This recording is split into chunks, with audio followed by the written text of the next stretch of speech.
It's gonna be the first for my thumbnail.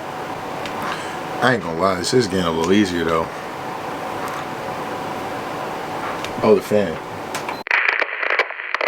What's up everybody, my name is Eli and welcome back to my channel.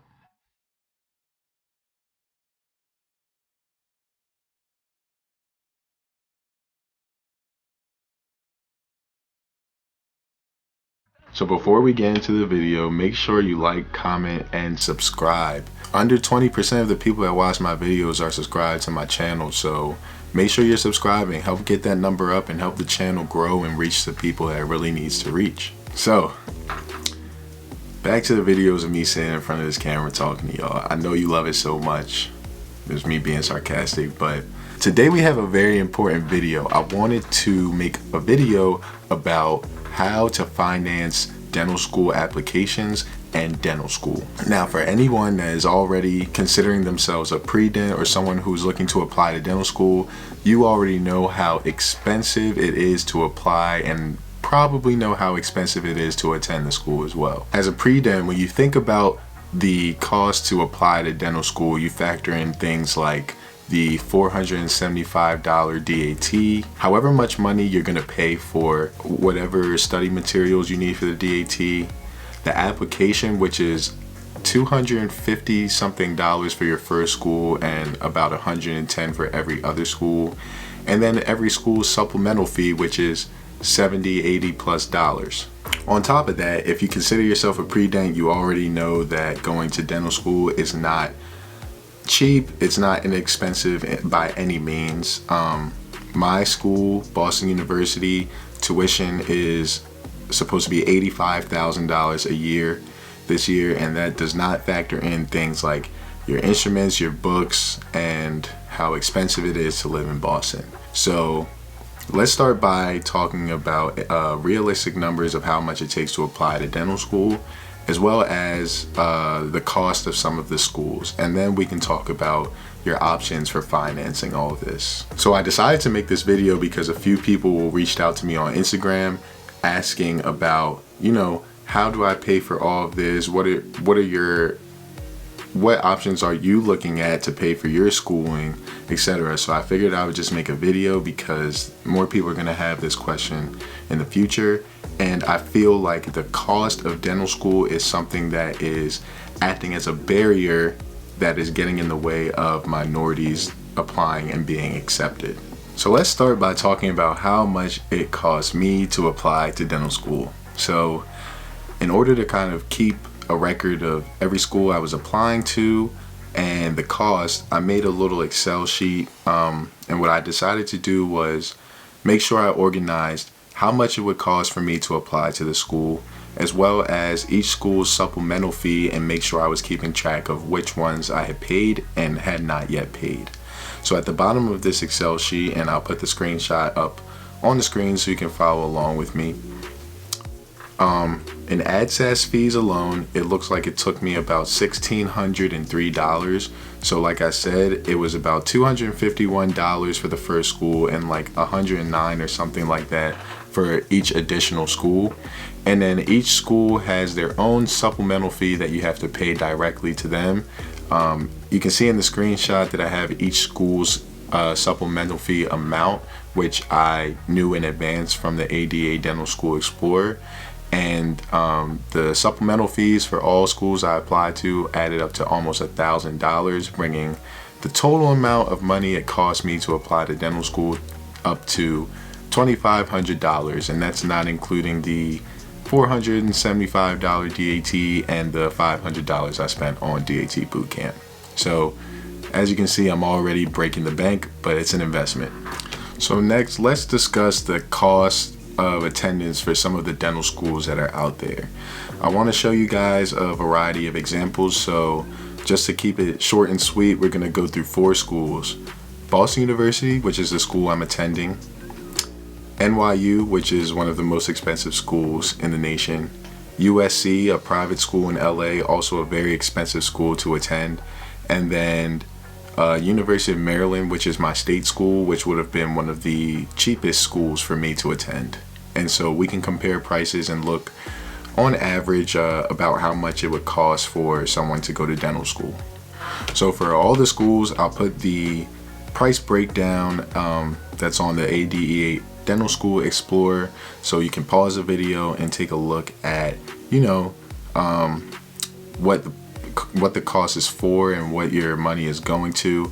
And yeah, so I'll just tell you guys the cost of attendance per year. So for Boston University, you're looking at $118,000 for your first 2 years, $105,000 for your third year, and $109,000 for your fourth year. So that's coming up to close to $450,000 in loans that you have to take out for Boston University, if that's the way that you're paying for school.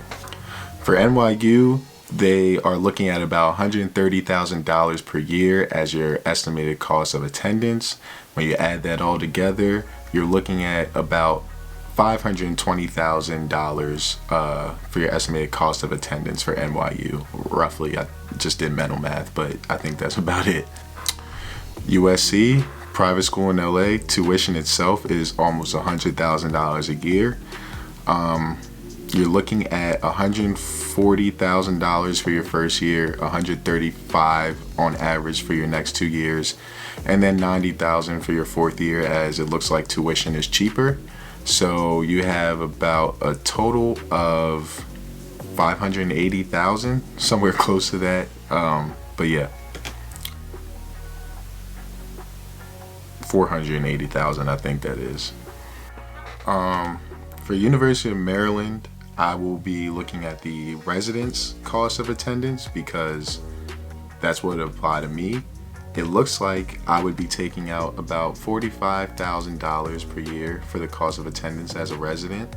And even for non-residents, it's about $60,000 a year. So it's one of the less expensive schools, which is really good. As an in-state resident, I would be taking a little under $200,000 a year to attend school. So that's really good. If you're asking why I didn't go with that, simply I wasn't accepted. Boom. So the next part of the video, I just want to briefly describe a few options you have when it comes to paying for your application and paying for school. Obviously, you always have your own money and your parents' money if you're so fortunate, but if that is not a reality for you, there are ways that you can pay for your applications and for dental school without having to break the bank. So I wrote down a few. Sorry for looking at my notes, but like I mentioned in the video before, there are many pre-dental scholarships out there that people do themselves as well as companies. So like I mentioned before, the Precious K. Holland Scholarship, and I'll add the video to the suggested box so you can just click on that and find it if you need to. You also have the ADSAS Fee Assistant Program, which pays for your first 3 applications on the ADSAS. So if you only plan on applying to 3 schools, you can apply for free. You also have the DAT Fee Waiver, which could cut your DAT price in half. And a lot of people also have a mentor that's a dentist that they shadowed that might really want to see you succeed and offer to pay for your applications or your DAT and probably try to write it off on their taxes. But either way, it's free for you, and that's, those are some ways that you can get around paying over $3,000 just to apply to dental school.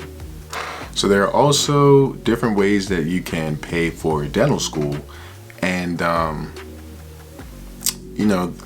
some people, they are just so fortunate that they have parents or family members that can help them out. But if you don't, or you don't have the money to come out of pocket for dental school, there's always loans, which is a way that a lot of people pay for dental school.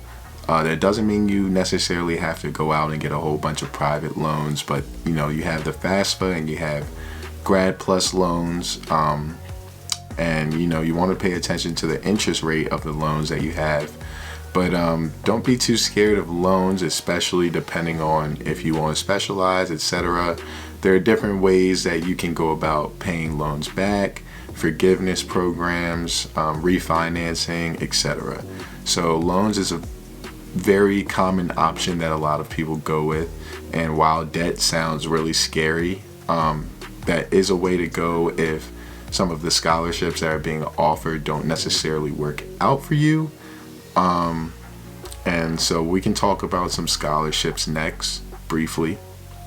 So first things first is that some schools give scholarships on their own. I was lucky enough to receive a scholarship from Boston University, and that will help a lot, especially considering, you know, the price that it would cost me to attend my in-state school. You have external scholarships, and there's you could do a quick Google search of scholarships for dental students, scholarships for minority dental students, etc.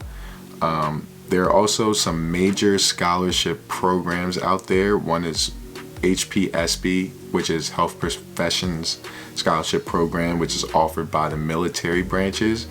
If that's something you're interested in, you can sign to be a Army, Navy, or Air Force dentist, and they will pay your full cost of attendance and a monthly stipend, and I'm pretty sure they have a signing bonus, but you know, it is the military, and that's not something that everyone wants to do. Another very, very popular scholarship program they offer is the Nhsc scholarship program, and you're gonna have to do your own research about it, but in short, you have basically the same deal as the military scholarship as far as everything is paid for and a monthly stipend. Upon graduation, you have to commit to working in an underserved community for 2 years for every year of your school that they pay for. So if you did 4 years of school, that would be 8 years. Now the stipulations behind that are, if you do this scholarship program, your specialty options are limited.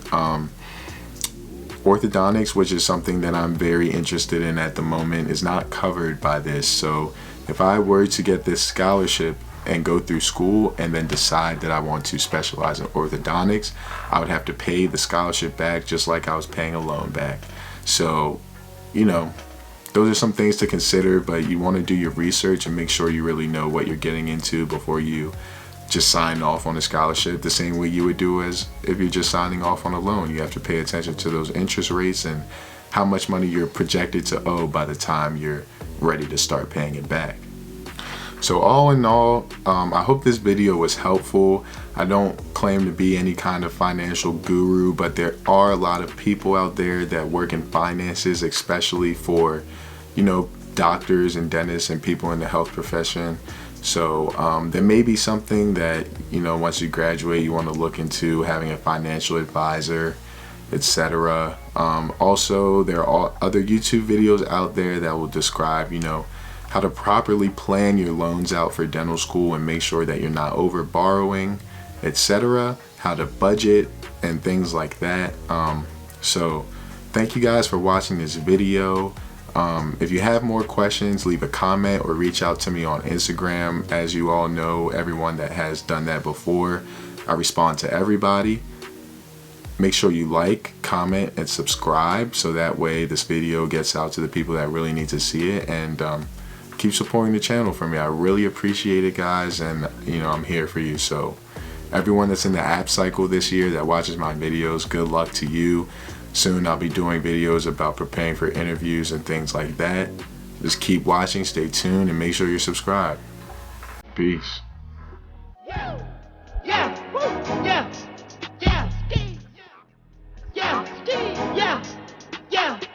Bitch had an X stain on her jeans. I know she fucking with